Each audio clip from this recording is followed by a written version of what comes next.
Hello students, welcome to the Agnij online classes. और आज की क्लास में हम आगे बढ़ाएंगे क्लास 12th मैक्रो इकोनॉमिक्स का topic excess demand and deficient demand. तो स्टूडेंट्स, एक्सेस डिमांड का पूरा टॉपिक हम पढ़ चुके हैं बहुत अच्छे से। सो इस वीडियो को देखने से पहले आई होप आप एक्सेस डिमांड को अच्छे से देख लेंगे। तो स्टूडेंट्स, डेफिशिएंट डिमांड का जो टॉपिक है आज हम शुरू करने वाले हैं। और याद रखिएगा, डेफिशिएंट डिमांड में बिल्कुल हम रिवर्स कर देंगे एक्सेस डिमांड को। ठीक है, तो जो भी हमने एक्सेस डिमांड में पढ़ा था ना, उसको बिल्कुल उल्टा करते जाइए तो डेफिशिएंट डिमांड बन जाता है।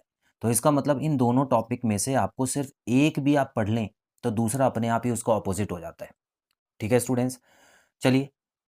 फिलहाल डेफिशिएंट डिमांड का मतलब ये होता है जब डिमांड इकोनॉमी में कम आ रही हो सामान की। ठीक है, अब यहाँ पर एक या दो सामान की बात नहीं हो रही है, क्योंकि हम मैक्रो इकोनॉमिक्स पढ़ रहे हैं। तो इसमें पूरे देश में जो भी सामान बन रहा है उसकी डिमांड कम हो गई है किसी ना किसी वजह से। हो सकता है कि लोगों के मन में कोई वहम आया हो जिसकी वजह से वहाँ पे डिमांड कम हो गई है, या उसके अलावा कोई ऐसा, जैसे पैंडमिक आ जाता है, हमने कोविड के बारे में देखा, तो वहाँ पर डिमांड कम हो सकती है। या बहुत सारे तरीके होते हैं स्टूडेंट्स, पूरी दुनिया में ही कभी कभी डिमांड कम हो जाती है। तो ऐसे में किस तरीके से जो गवर्नमेंट है और आरबीआई है उसको संभालती है, उसके बारे में हम आगे बात करेंगे। आज के टॉपिक हमारा रहेगा डेफिशिएंट डिमांड। तो स्टूडेंट्स, यहाँ पर आप देख सकते हैं, it refers to the situation when aggregate demand is less than aggregate supply corresponding to full employment level of output in the economy. तो स्टूडेंट्स, यहाँ पर क्या लिखा हुआ है कि अभी सारे लोग काम कर रहे हैं। ठीक है, डेफिशिएंट डिमांड मतलब अभी स्टार्ट नहीं हुई है, लेकिन सारे लोगों के काम करते हुए क्या हो रहा है, यहाँ पर जो एग्रीगेट डिमांड है वो कम हो रही है एग्रीगेट सप्लाई से। सप्लाई ज़्यादा हो रही है, फैक्ट्रीज में प्रोडक्शन ज़्यादा हो रहा है, लेकिन खरीदने वाले इतने लोग नहीं हैं, जिसकी वजह से सामान जो है एक्स्ट्रा पड़ा हुआ है। चाहे आप दुकानें ले लीजिए, चाहे आप फैक्ट्रीज ले लीजिए, तो यहाँ पर एक्सेस जो है, सप्लाई जो है एक्सेस में हो रही है, लेकिन डिमांड डेफिशिएंट है। तो डेफिशिएंट डिमांड को आप एक्सेस सप्लाई भी बोल सकते हैं। ठीक है, तो स्टूडेंट्स, अगले पॉइंट की तरफ बढ़ते हैं। तो बेसिक सी डेफिनेशन थी जो आपको समझ आ गई होगी बड़े आराम से। It gives rise to deflationary gap between A D and A S when A D is less than A S. तो इसका मतलब देखिए, जिस तरीके से एक्सेस डिमांड की वजह से इन्फ्लेशन होता था, एक्सेस सप्लाई की वजह से मतलब डेफिशिएंट डिमांड की वजह से डिफ्लेशन होता है। अब ये क्या चीज़ है स्टूडेंट्स? इसको आम भाषा में बोला जाता है मंदी। क्या? मंदी होना। फॉर एग्जाम्पल, सामान ही नहीं बिक रहा है, दुकानदार बोलते हैं कभी कभार कि आज बहुत मंदी का दिन है, या अभी मंदी का समय चल रहा है। तो इसका मतलब क्या है कि उनकी दुकानों का सामान नहीं बिक रहा है, लोग डिमांड ही नहीं कर रहे हैं। तो ये भी इकॉनमी के लिए अच्छा नहीं होता है स्टूडेंट्स। ना ही इन्फ्लेशन ज़्यादा अच्छा होता है, ना ही डिफ्लेशन ज़्यादा अच्छा होता है। एक अमाउंट में रहे, एक पर्टिकुलर एक एरिया होता है इनका जिनके बीच में रहते हैं, तब तो ठीक है। लेकिन अगर साइड में हो जाते हैं, ऊपर या नीचे चले जाते हैं, तो दिक्कत होती है। अब इसमें क्या प्रॉब्लम आ सकती है students? It leads to under employment और इनवॉलेंट्री अनएम्प्लॉयमेंट।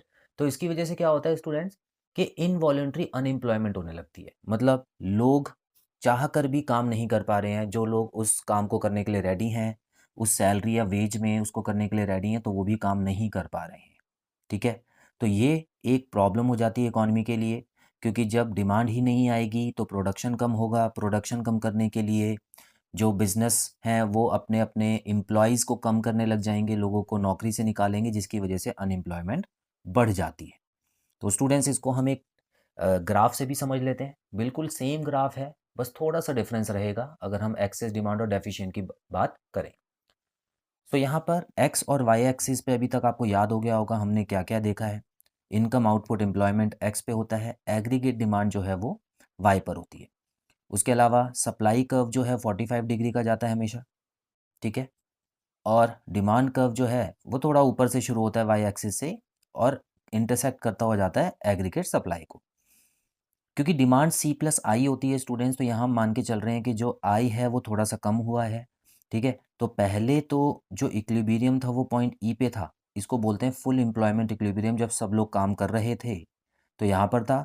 लेकिन हुआ क्या, डिमांड जो है वो अपने आप ही नीचे गिर गई। आप देख सकते हैं यहाँ पे डिमांड जो है नीचे गिर चुकी है, जिसकी वजह से अब जो नया डिमांड कर्व है जो कि AD1 हो गया, और यहाँ पर एक नया पॉइंट आया है स्टूडेंट्स, जिसको हम जी बोलते हैं, ठीक है। इन दोनों का गैप जो होता है उसी को हम बोलते हैं डिफ्लेशनरी गैप, ठीक है।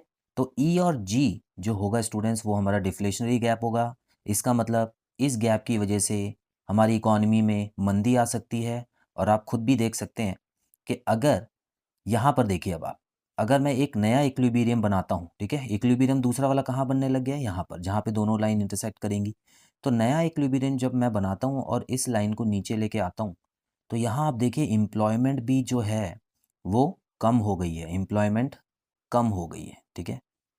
तो जैसे ही डिमांड गिरेगी, एम्प्लॉयमेंट भी अपने आप ही कम हो जाएगी स्टूडेंट्स, जिसकी वजह से आउटपुट और इनकम भी कम हो जाएगी। तो इकॉनमी के लिए बिल्कुल अच्छे हालात नहीं होते हैं अगर डिफ्लेशन जो है वो ज़्यादा दिनों तक रहे। अब एग्ज़ाम में जब भी आप ग्राफ बनाएं स्टूडेंट्स, तो इसको थोड़ा आपको समझाना है, और बिल्कुल वैसे ही समझाना है जैसे कि मैंने आपको समझाया, ठीक है। यहाँ पर हम ऐसा समझ लेते हैं कि ये क्यू था और ये Q1 हो गया, ठीक है। जो भी चेंज होती है चीज़ें उसके आगे 1 लगा देना।